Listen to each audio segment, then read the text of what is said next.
नमस्कार बहिणींनो आणि बंधूंनो, आपल्या लाडकी बहीण योजनेबद्दल एक खूप मोठी आणि आनंदाची बातमी घेऊन मी आज आलो आहे।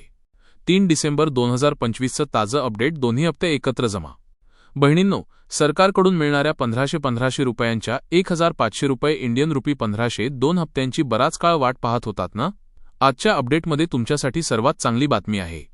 ज्या बहिणींची ई-केवायसी पूर्ण झाली आहे, कागदपत्रे सत्यापित झाली आहेत आणि खाते आधारशी लिंक आहे, त्यांच्या खात्यात आता थेट 3000 रुपये इंडियन रुपी 3000 जमा होणार आहेत।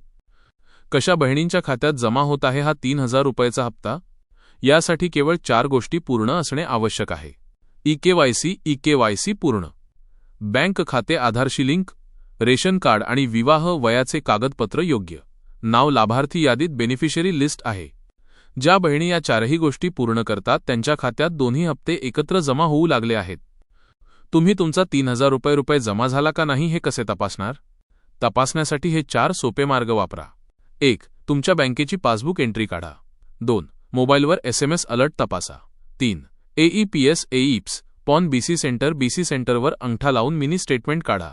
4. DBT सारांश डायरेक्ट बेनिफिट तपासा।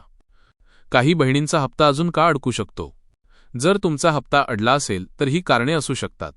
ई-केवायसी प्रलंबित, आधार बँक खात्याशी लिंक नाही, कागदपत्रामध्ये चूक, रेशन कार्डमध्ये नाव मिसमॅच। या सर्व गोष्टी लगेच योग्य करा, म्हणजे तुमचा पुढचा हप्ता अडणार नाही। महत्त्वाची सूचना, 3 डिसेंबर अपडेट।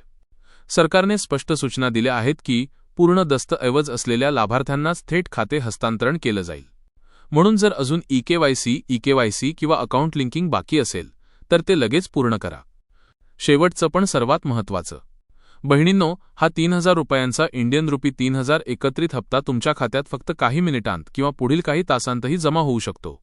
म्हणून तुमचा मोबाईल, पासबुक आणि खाते तपासत रहा। जर तुम्हाला हा अपडेट उपयुक्त वाटला असेल तर व्हिडिओला लाईक करा, तुमच्या सगळ्या बहिणींना शेअर करा आणि अजून अपडेटसाठी चॅनल सबस्क्राईब करा। धन्यवाद।